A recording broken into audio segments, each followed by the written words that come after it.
I stare at my phone, the wedding dress pooling around me like spilled milk. The screen glows with the message that shatters my world. I can't walk you down the aisle. Marissa's event is too important to miss. I'll try for the reception. My father's words blur as tears flood my vision. The bridal suite spins around me, delicate champagne flutes on the vanity, my veil draped across a chair, bridesmaids frozen in various stages of preparation. The clock on the wall ticks mercilessly toward the ceremony.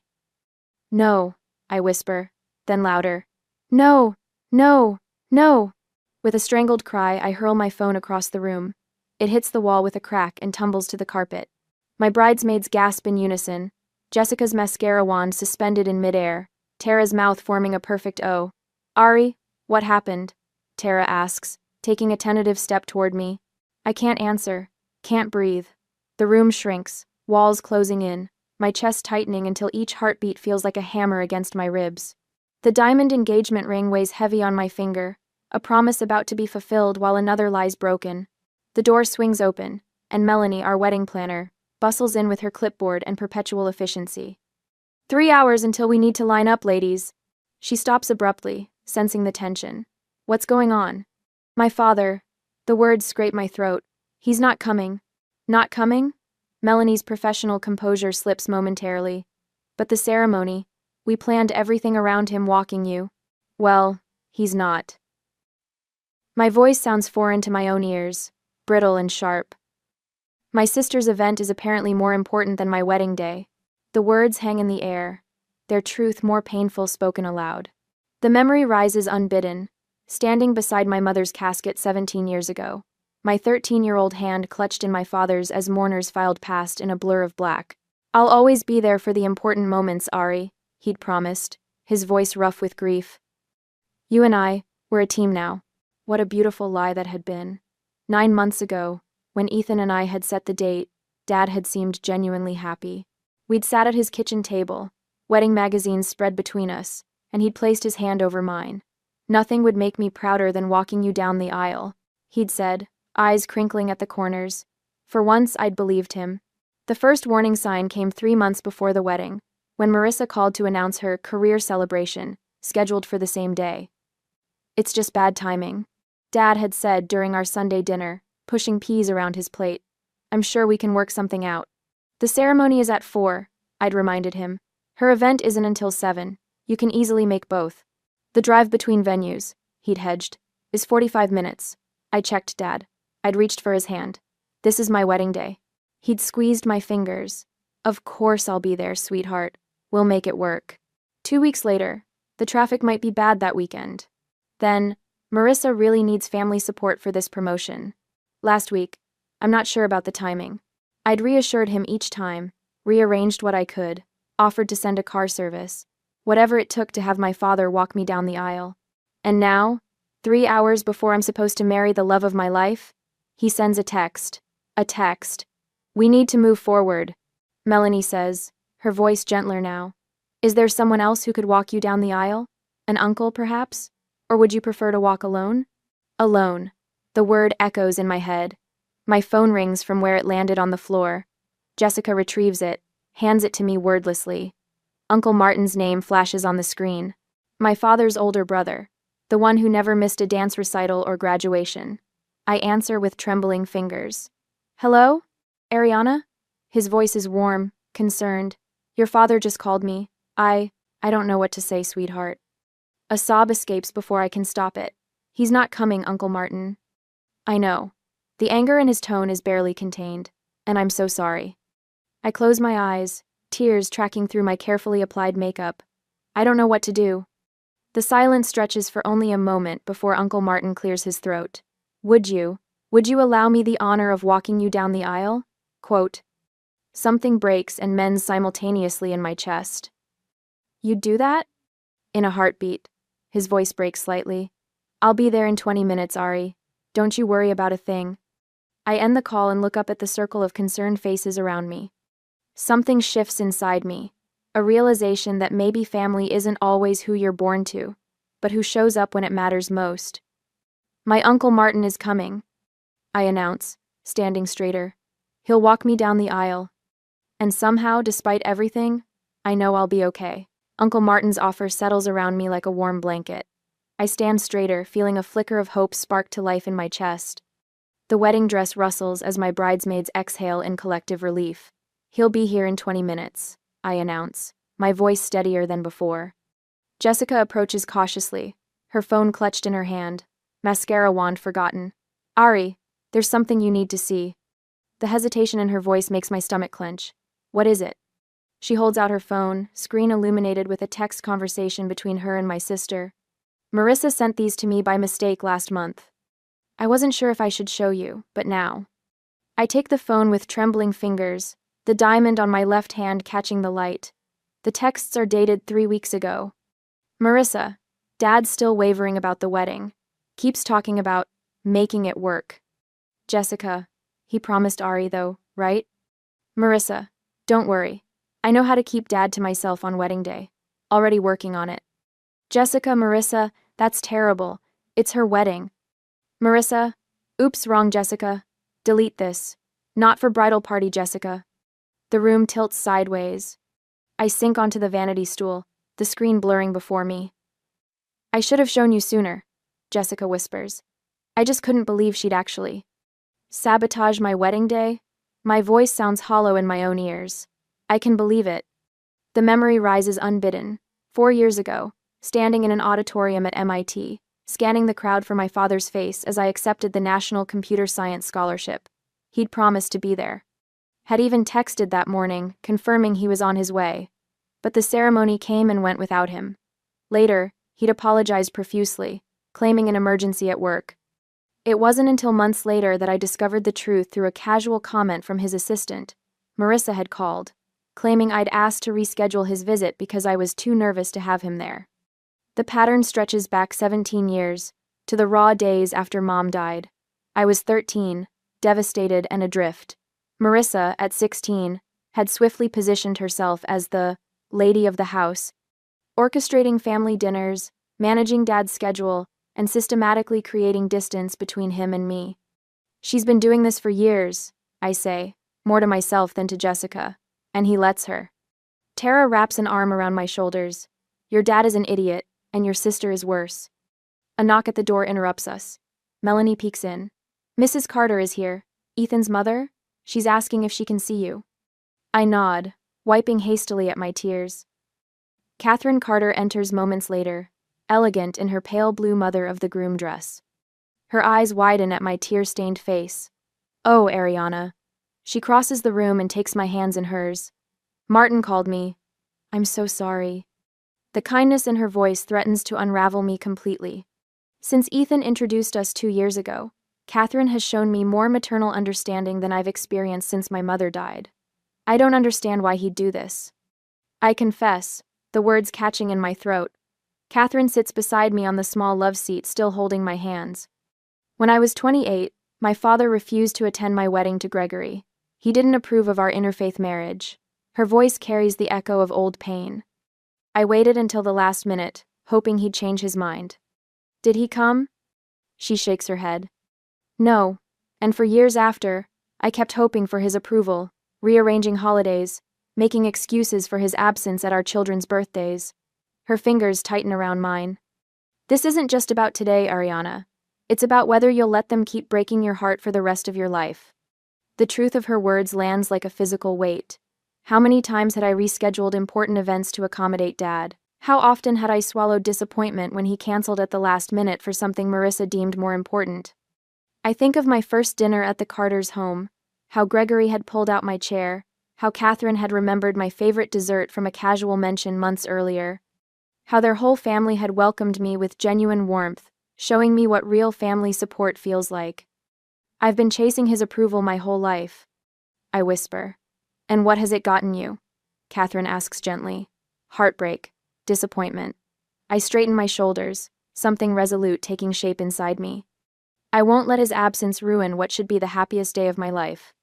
The clock on the wall shows we have 7 minutes until the ceremony should begin. 7 minutes to decide what kind of story today will tell. One of abandonment or of choosing happiness despite it. Martin will be here any minute, Catherine says, standing. Shall I help you fix your makeup?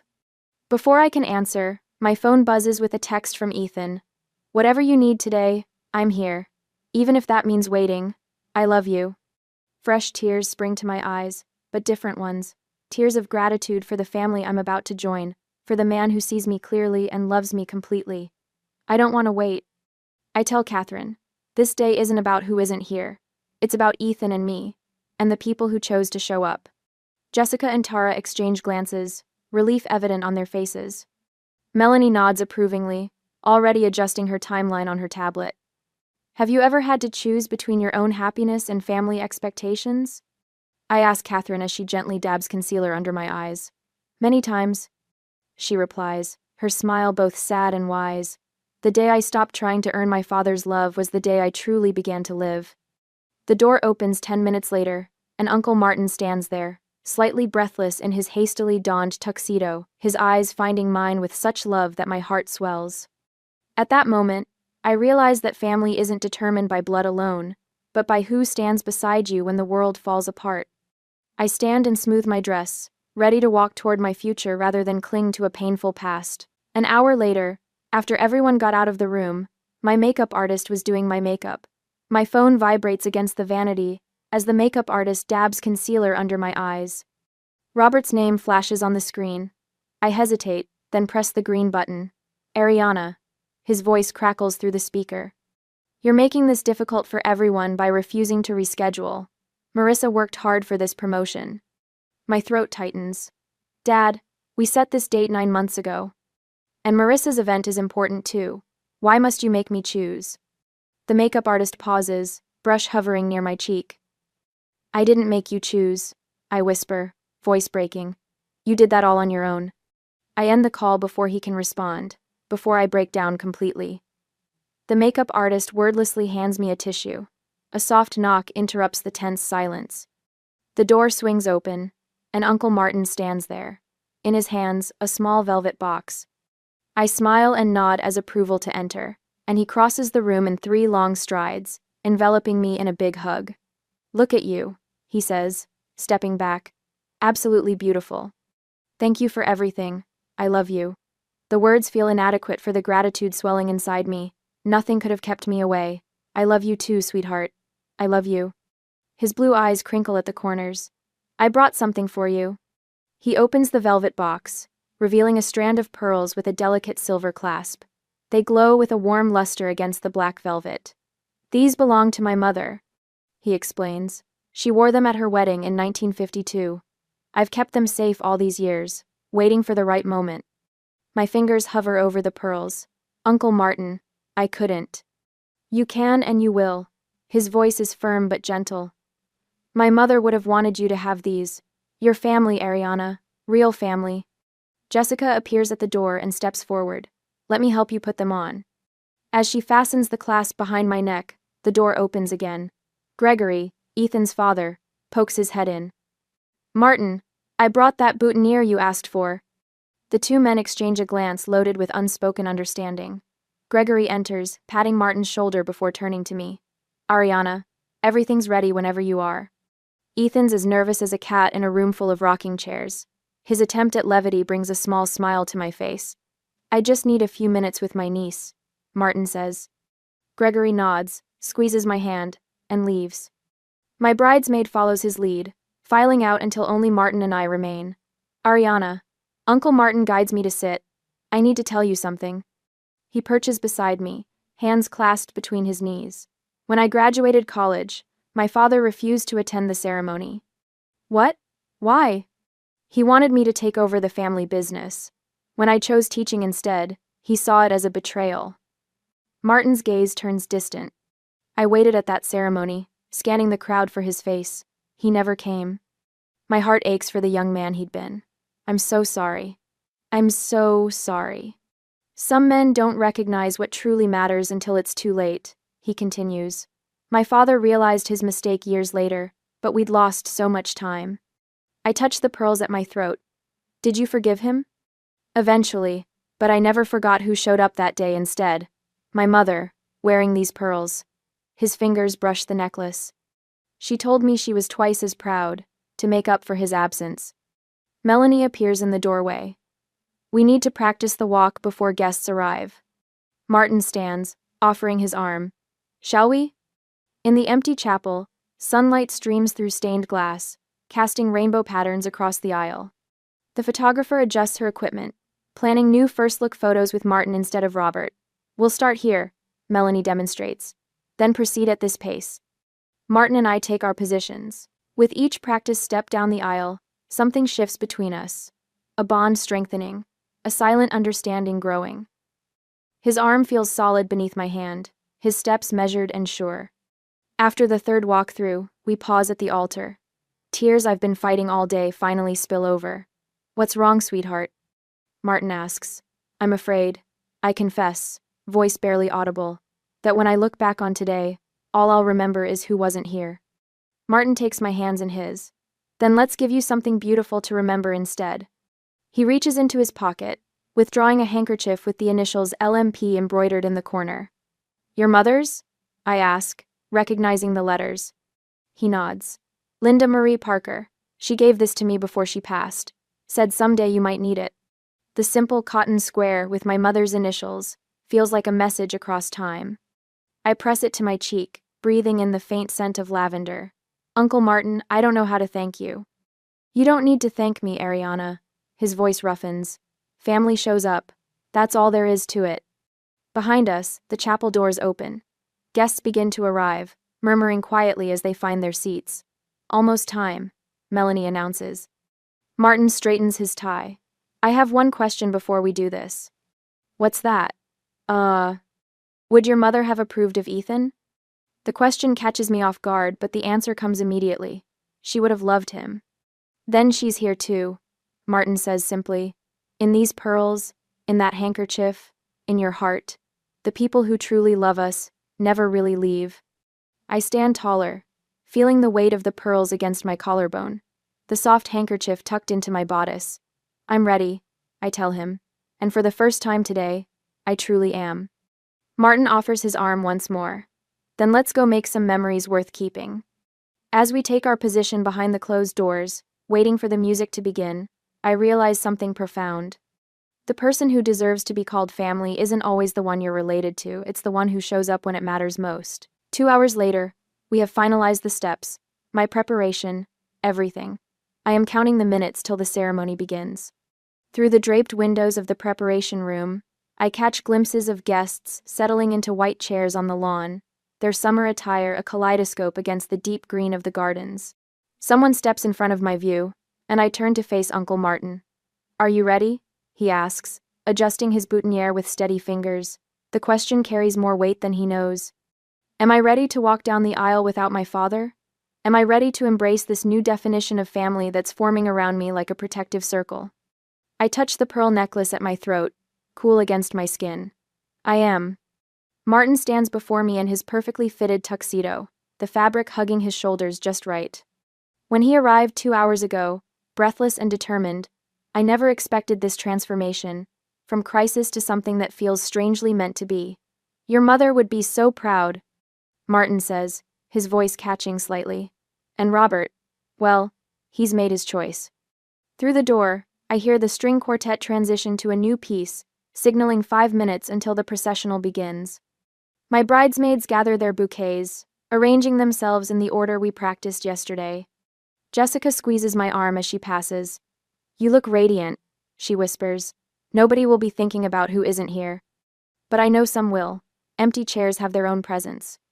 Melanie appears with her headset and clipboard. Everyone's seated. Ethan is at the altar with the officiant. She studies my face. You good? I nod, surprised to find it's not a lie. The devastation from earlier has transformed into something else. Not quite peace, but resolution. The doors open, and my bridesmaids proceed one by one down the path toward the ceremony space. Then it's just Martin and me, waiting for our cue. He offers his arm. I've never been more honored than I am right now, sweetheart. His eyes shine with unshed tears. Not in my whole life. The music shifts to the wedding march, my signal. We step forward together, emerging from the shadows of the estate into brilliant sunshine. The assembled guests rise in unison, faces turning toward us. The white rose petals lining the path flutter slightly in the breeze. Each step feels momentous, each breath a conscious choice. Martin's arm is solid beneath my hand, his pace perfectly matched to mine. Halfway down the aisle, I spot Ethan. His eyes lock with mine, and tears spill freely down his cheeks. Not tears of pity, no, something else entirely. Something that looks remarkably like gratitude. Next to him, his parents beam with unmistakable pride. Catherine, who showed up this morning and helped me with makeup and hairstyle, nods encouragingly. When we reach the altar, Martin turns to face me. The familiar scent of his aftershave, the same he's worn since I was a child, wraps around me like a memory. With all the love of family, chosen and given, he says, placing my hand in Ethan's waiting palm. The celebrant steps forward, her voice carrying across the garden. Welcome, beloved friends and family. We gather today to witness the joining of Ariana and Ethan in marriage. She pauses, her gaze warm as she looks between us. I want to acknowledge the special role Martin has played today. Some bonds are forged through blood, others through choice. Both can be equally sacred. A murmur of approval ripples through the guests. From the corner of my eye, I see several of my father's relatives shift uncomfortably in their seats. Let them. This moment belongs to those who chose to be present. The ceremony unfolds like a dream. Vows exchanged, rings placed on trembling fingers, a kiss that tastes of promise and new beginnings. Throughout it all, Martin stands nearby, a sentinel of support. Later, at the reception, the DJ's voice booms across the ballroom. Ladies and gentlemen, please welcome Mr. and Mrs. Ethan Carter, escorted by their beloved Uncle Martin. We enter to thunderous applause, Martin's hand lightly at my back. The space transforms with twinkle lights and flowers, creating a canopy of stars above the dance floor. When it's time for the father-daughter dance, I feel a moment of dread, another tradition that highlights absence. But Martin steps forward, offering his hand. Just for a minute, he says, then your husband gets his turn. We sway to the opening verse of What a Wonderful World, his formal posture gradually relaxing. The tension I've carried all day begins to dissolve. Thank you, I whisper. No need for thanks among family, sweetheart, he replies. Ethan cuts in smoothly, spinning me away from Martin with practiced ease. Over his shoulder, I spot a commotion at the entrance. My father stands in the doorway, wearing a suit that doesn't quite fit right, scanning the room with anxious eyes. He came, after all, Ethan murmurs, following my gaze. Too late, I reply, surprised by the absence of anger in my voice. Just clarity. Some moments you can't get back. Robert remains at the periphery, watching as everyone celebrates without him. For the first time, I don't feel the pull to make things easier for him, to bridge the gap he created. Martin approaches him with quiet dignity, and I turn away, focusing instead on the man whose hands hold mine with such care. Are you okay? Ethan asks. I consider the question, searching for honesty. I think I am, or I will be. The music swells around us, and I choose to dance. Half an hour later, the crystalline chime of silverware against glass ripples through the reception hall. Laughter fades as guests turn toward the center of the room where Ethan stands, champagne flute raised high, his eyes finding mine across a sea of smiling faces. I feel a tap on my shoulder. Ariana. My father's voice slices through the moment. I turn slowly, steeling myself. Robert Parker stands behind me, hair slightly disheveled, tie askew, as if he's been rushing. You made it, I say, voice flat as Kansas prairie. Traffic was brutal. He gestures vaguely toward the door. I tried calling, but you weren't answering. I was getting married. The words taste sharp on my tongue. His eyes flick around the reception, taking in the elegant centerpieces, the fairy lights draped from exposed beams, the happiness radiating from every corner of the room. Everything he missed. You could have made this easier, you know.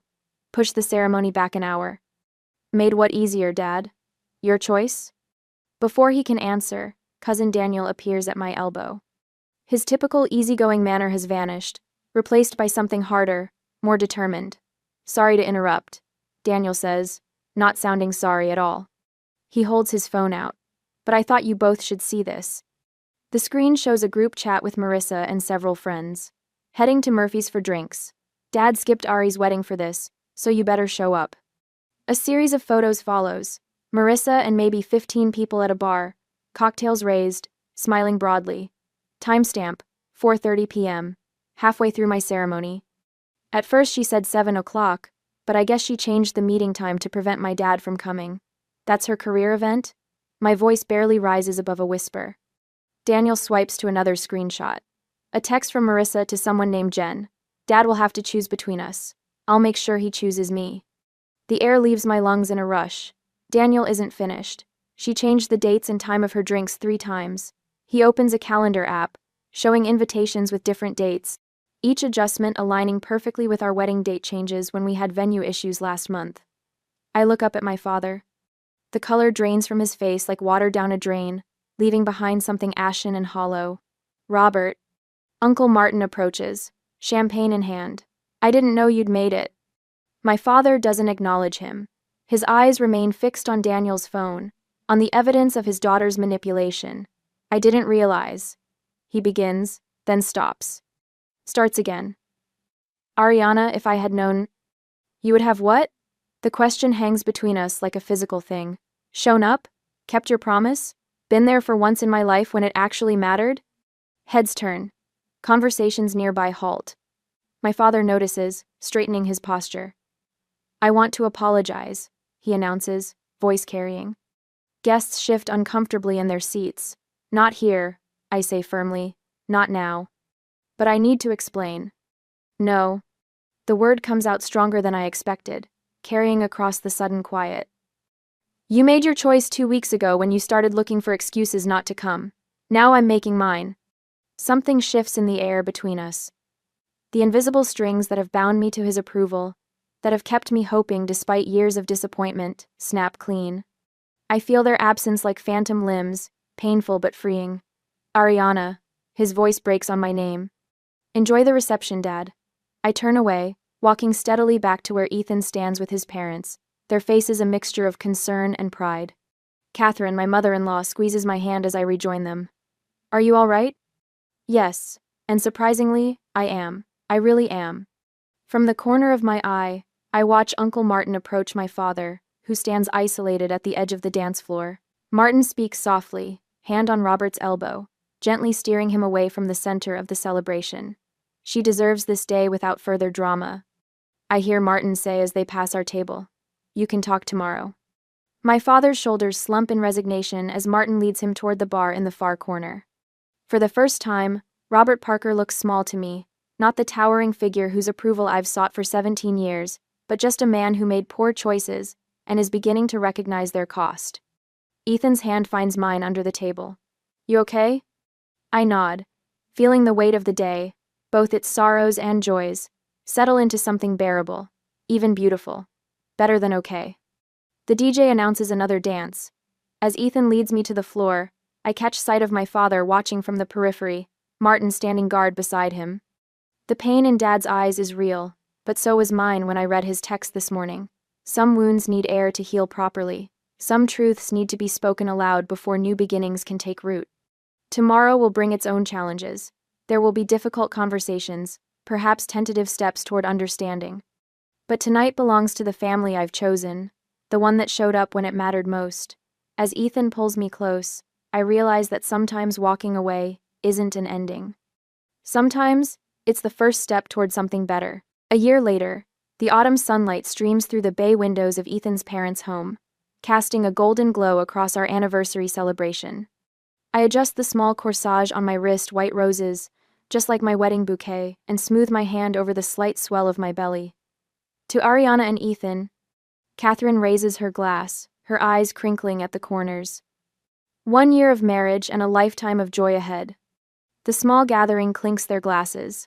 I sip my sparkling cider while Ethan's arm tightens around my waist. His lips brush my ear. Happy anniversary, Mrs. Carter. Gregory unveils a photo album, and we gather around the coffee table. Thought you might like to see how much family we've packed into 1 year. The pages turn, revealing our journey: Thanksgiving dinner with all of us crowded around this same table. Christmas morning with Uncle Martin teaching Ethan how to properly carve the ham. Easter with me awkwardly showing my father where we keep the good plates. Each photo captures a moment of our expanding definition of family.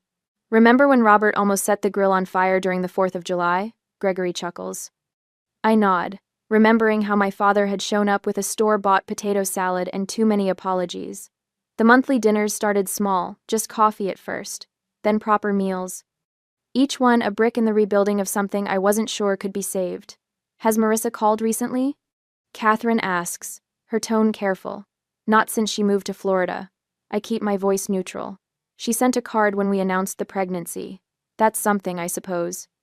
Uncle Martin clears his throat from the armchair by the fireplace. He's aged this past year, the lines around his eyes deeper, but his smile remains steadfast. I have something for you both. From beside his chair, he produces a package wrapped in tissue paper. My fingers tremble slightly as I unwrap it, revealing a delicate baby blanket in soft cream yarn. Alice knitted it before she passed. Martin says, his voice thick.